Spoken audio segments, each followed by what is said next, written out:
We began last week a series called 10, which is based on, it's a summer series that I'm really looking forward to doing with you as far as just processing and hopefully integrating the substance of it into our lives. Typically in the summer I try to find something that is familiar, like the fruit of the Spirit or the 23rd Psalm or the Lord's Prayer, something that just kind of resonates with us, but yet oftentimes we skim the surface of it and don't really go down into the meat to enjoy what it has to offer in nurturing our souls. And so this summer I really wanted to just take those 10 commandments. If you were a person that was of Hebrew or Jewish tradition, you would just call them the 10 words. And essentially, they were so much a fixture in the fabric of their way of life, the Hebrew and then the Jewish way of just living life out, that sometimes I think we gloss it over because we have the New Testament and we don't need that anymore. What I'd like to just help us to do is to go backward a little bit in time and really discover why we actually do need these 10 words in our lives so they can be lived out in a way that makes our lives rich and our walk with God strong. Now, how many of you could tell me the 10 commandments? Anybody know all of them? Few of them? Well, let's just start from the beginning. Anybody want to share? You're shy. Okay. Thou shalt love the Lord thy God. No other gods.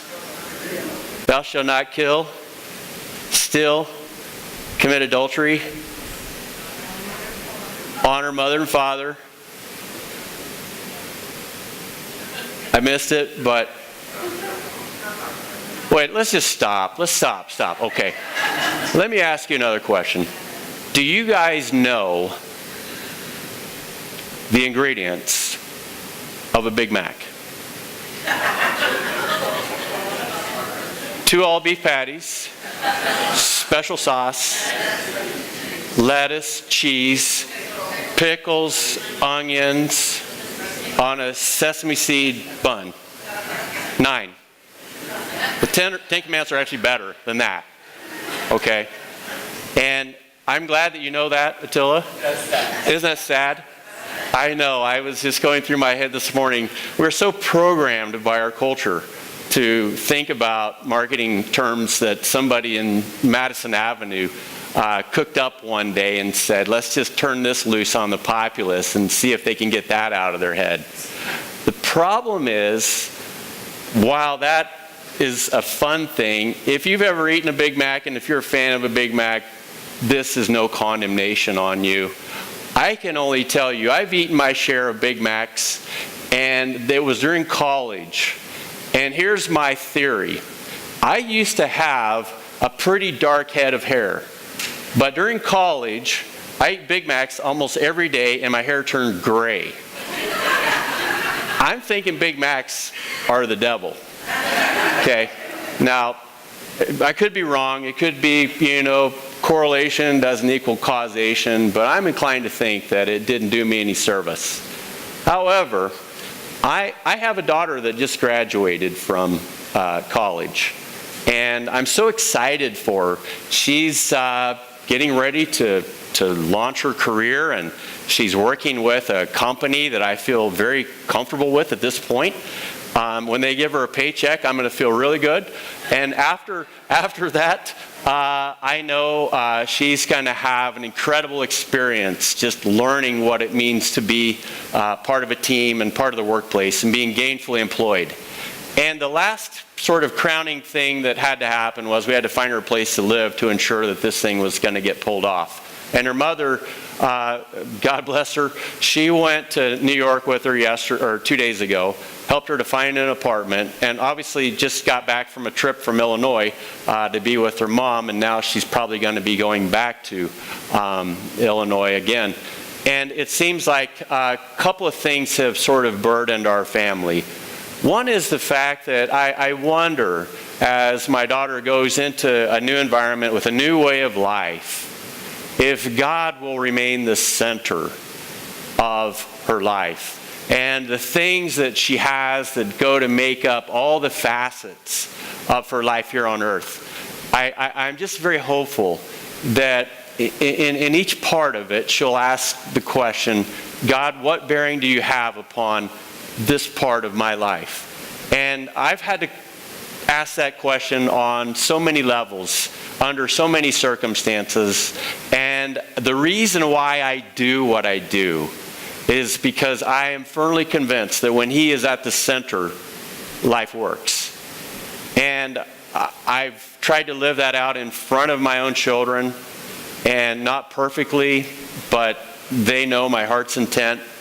And I hope that as they go, they see that that's a default mechanism which they just lean into as they begin to walk their lives out. And the other concern that I have is the fact that if you just heard me describe our family situation right now, and not to mention that the normal list of things that we have to do, one reason why my face is so red isn't because I'm angry by nature. It's just that I was out in the sun for almost an hour yesterday at a wedding, which love to celebrate that with the Schaefer family as Zach and Amy tied the knot. But it was just one of several things I'm checking off my list to do.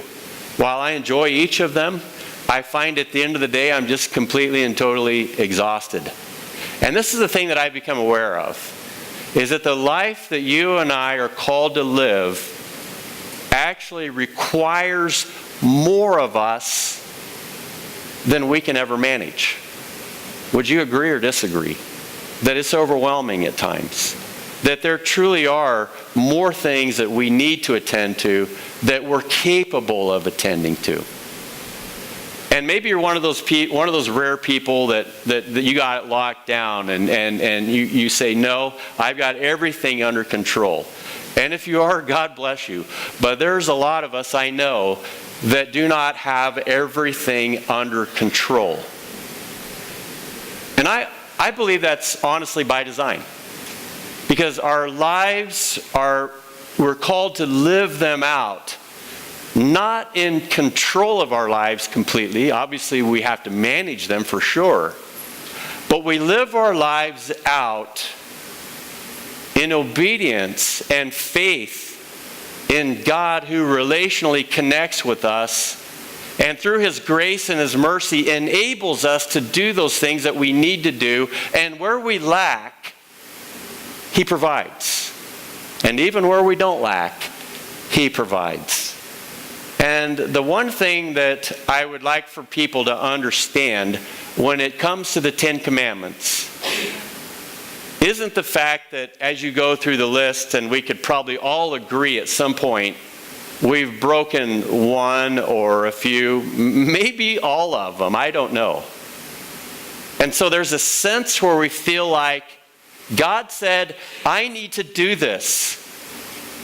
But as we've tried to live our lives out in the messiness of life, we find that we have been unable to do all this stuff, which leads a lot of us to conclude near the end of our lives, I just hope and I pray, even though I couldn't obey everything, that I'm good enough when the time comes to go and be with God in heaven and with my loved ones. And there's a lot of us in this room who share that uncertainty. I hope I'm good enough. I've tried to keep the commandments, but I know I haven't been exactly perfect in doing that. And I would just like to take that thought. I wish I could just take that thought and just wad it up and then throw it in the trash. Because it is not the way the Ten Commandments or any commandment or any gesture of obedience that God gives us is designed to be understood. You see, the way it's set up the way the story flows gives the commandments a context to be understood. And this is the context. Like anything, if you say something to somebody and they don't know the context from which it comes from, like I could say, yesterday I was at a bar. What do you think I'm talking about? Well, you guys know it was a pull-up bar. Because I'm so buff, I'm always doing pull-ups, right? Right? You know it.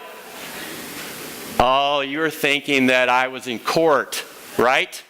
I was in the courtroom the other day at the bar, and I was telling my side of the story, hoping that I would be acquitted of whatever you think it is I'm guilty of. Wait a minute. All right, I confess. There was a candy bar on the table. It didn't belong to me. I was right at that bar. I ate it. Do you have any idea what I'm talking about? No, you don't. Because there's a context for everything in life. And if we don't understand the context, we will not get straight the meaning of what's spoken. And the one thing that God wanted to make clear for the people that heard the word of the 10 words was the reason behind why they were given. And essentially it's this, and it's repeated so much in Scripture and referred to so much in Scripture that there honestly is no way you can read the Bible and get it wrong unless you're just got your own mind made up about things. And it begins like this.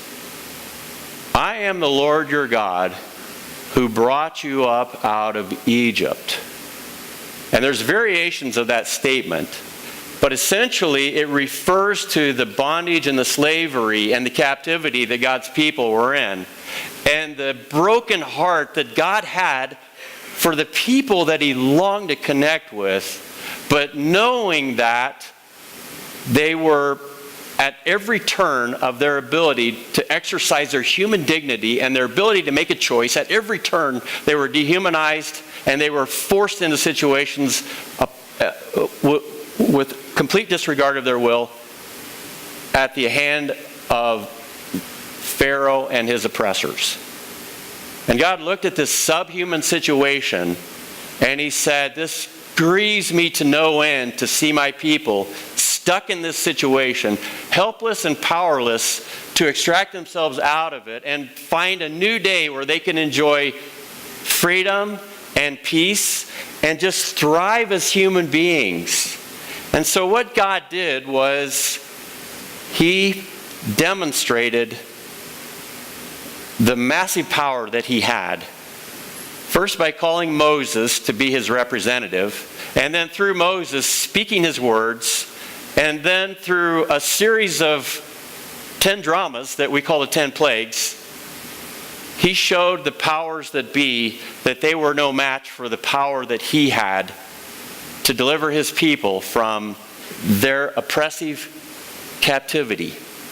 And essentially the story of God's people takes on perhaps the richest meaning in the Exodus experience.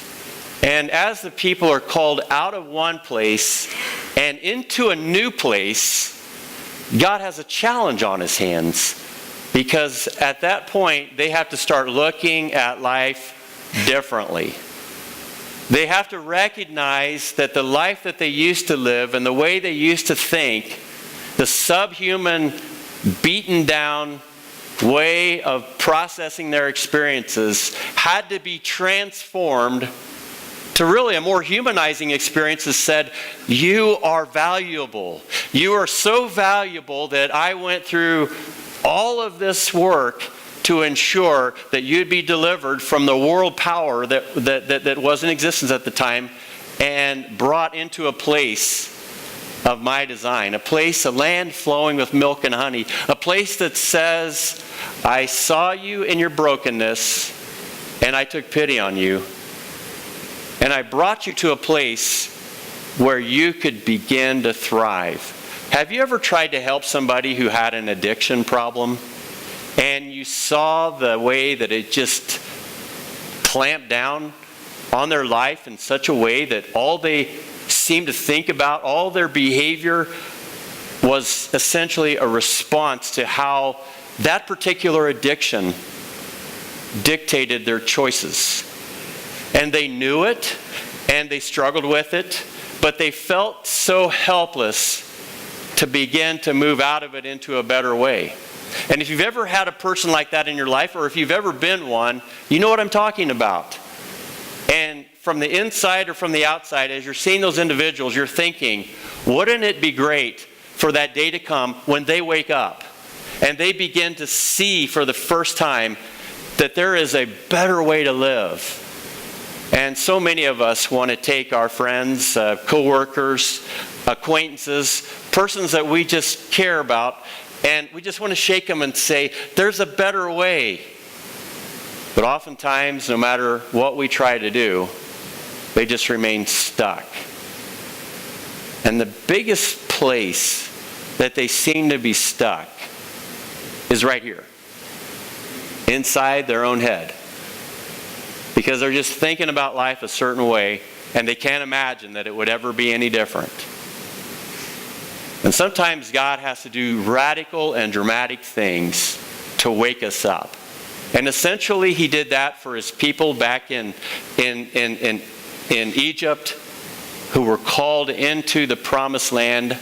And before He allowed them into that place, He gave something called the 10 Commandments. These commandments were so sacred that they were kept in the Ark of the Covenant. All the other commands that were given in the law were actually stored outside of that Ark in scrolls. But inside the Ark, God said, these 10 words, keep them handy, because they will give you a sense of orientation about the life that you're living in such a way that you'll never lose your bearings. You'll always come back to your true north. But if you take these commands and you start basically ignoring them or misunderstanding them as just some set of rules you have to be good enough to get into heaven, it's not going to work for you. And essentially all God was doing was not providing a set of rules that said if you pass this test you get into heaven. No, he'd already done the necessary work already to get them where they needed to be. That was just an act of grace. I love you, I'm going to deliver you, and I'm going to put you into a new place where you can find joy and your life can thrive. And that pattern just continues even through the gospel. None of us are saved by anything that we do. We're saved out of the incredible generosity of a God who describes Himself as a Father that takes pity on us like we were His children who are lost. And He's done everything that He possibly can to get us to a place where we can begin to thrive. I hope you understand that context. Because when we get into the 10 Commandments, and God says, not only am I the Lord your God who brought you up out of Egypt, but then when He begins to describe what they mean, and He says, I want you to have no other gods before me. Now, some of you are in church today because you have a list of priorities in your life. Maybe God's at the top, and you've got your family next, and perhaps after that your work, and maybe some hobbies. I don't know what your list is, but maybe each of them are a box. Okay, Sunday is our God box. And then we got our family box over here, and then we've got our work box over here, and then we've got our play box over here. But none of these things are really connected. They're just something that we do. It's a context that we plug into, and we play by the rules of that context when we're there. Each of the boxes requires a different response, maybe even different unrelated behaviors. And if that's your view of God, it's a misunderstanding, because what God wants us to do is to look at life not as a series of boxes that we behave in, but rather as a wheel with God at the center. And every spoke is just a part of our lives that is somehow connected to God. And at this time, I just want to embed this in your mind as we think about it by showing you a video of how you put spokes on a motorcycle wheel. Okay? You knew it. I had to put a motorcycle in there somewhere, didn't I? There you have it.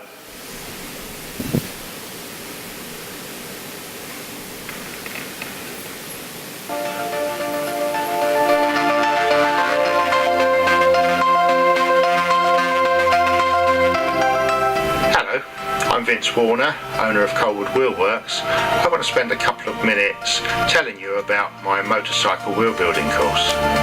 Most wheel builders in this country are older than I am, which means that at some point, if people don't start building wheels, we don't get some younger people into this business, then it will die out entirely. And old motorcycles with wire wheels will end up in museums because they won't be rideable.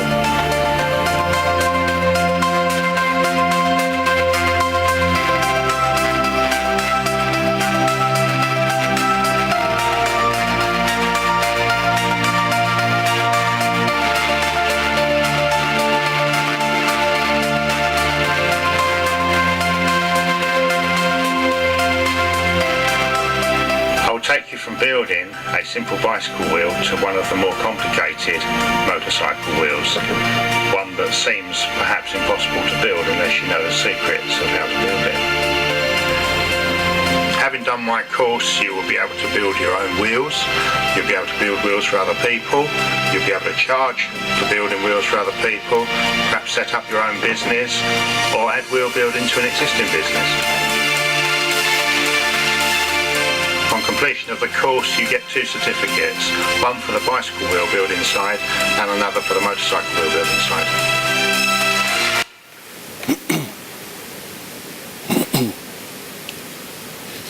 If somebody were to ask me what my job was, I would say one of the facets of my job is I'm a wheel builder.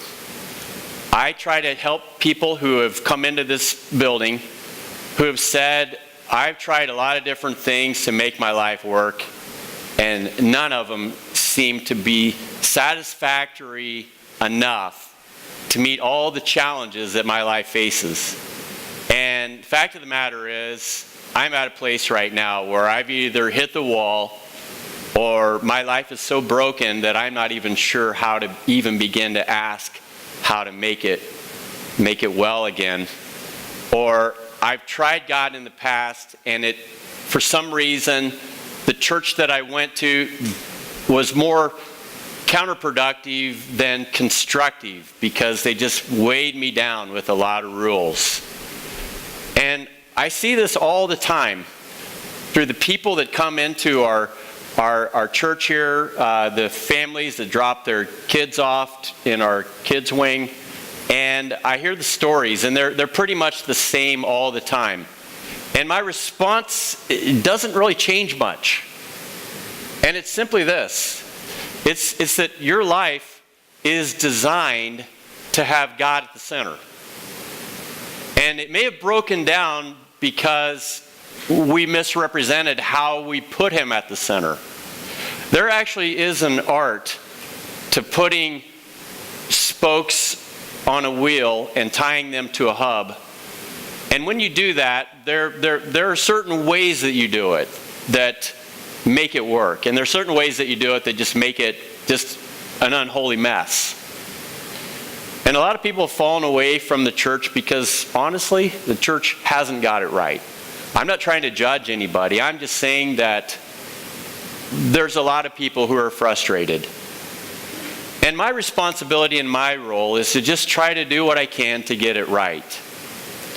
And if you've ever tried to put spokes on a wheel and you've never done it before, I've seen my dad do it whenever I was a kid.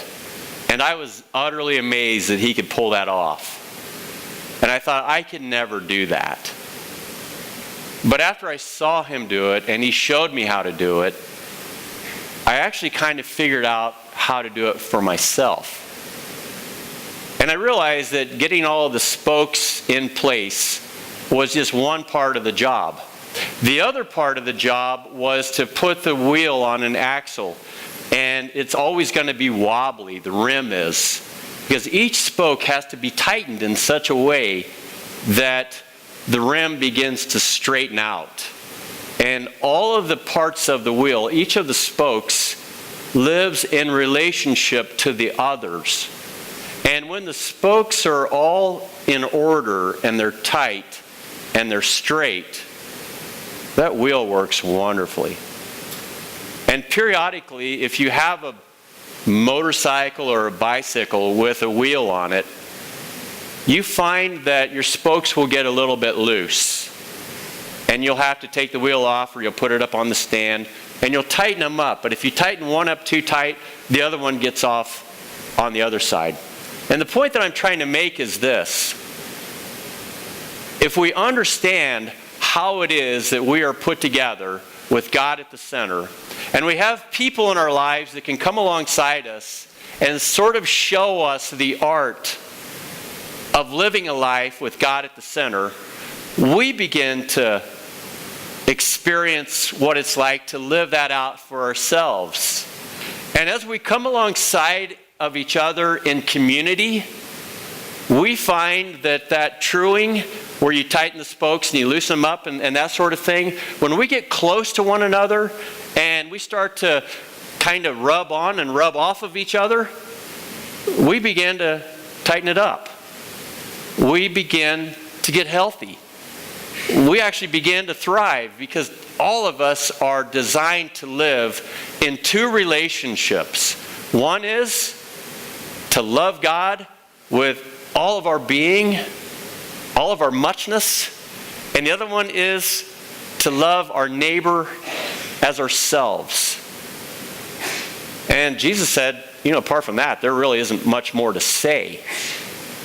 But the art of trying to true the relationships that we have vertically and horizontally are spelled out very nicely in the Ten Commandments. And the very first one is to have no other God before me. And the second one, let's just read it, is this. You shall not make for yourself a carved image or any likeness of anything that is in heaven above, or that is in the earth beneath, or that is in the water under the earth. You shall not bow down to them or serve them, for I, the Lord your God, am a jealous God, visiting the iniquity of the fathers on the children to the third and fourth generation of those who hate me, but showing steadfast love to thousands of those who love me and keep my commandments. And all God is trying to say is that even though you guys are all pretty smart, if you take me out of the picture, you're going to be missing out on some key things that you can't come up with on your own. And you have to stay connected with me in order to thrive. If you disconnect, your life's going to unravel, your kids' life's going to unravel, and their kids' lives are going to unravel. However, if you stay connected, you will thrive. Now, what God is telling us is that He alone is God, and that when we decide we're going to live our lives out, He alone is the only one that should be at the center. And my guess is, if there's a part of your life that is going south, a part of your life that's kind of broken, a part of your life that you're saying,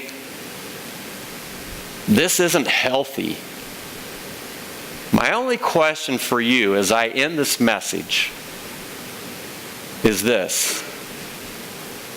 Is God the true hub of every spoke in my life?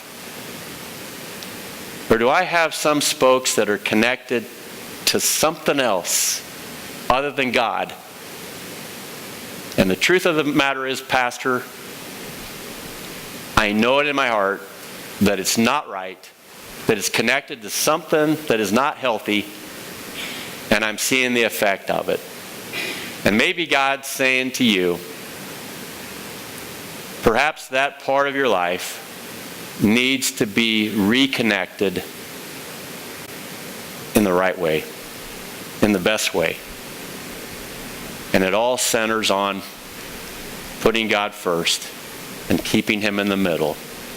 Now, the rest of what these messages are going to play out are really an expansion on that. This could be described as one part of a 10-part sermon. And for right now, my only question to you is God at the center? And if He's not, then my desire, my purpose, my role in your life that God has called me to help perform is to help you make that connection.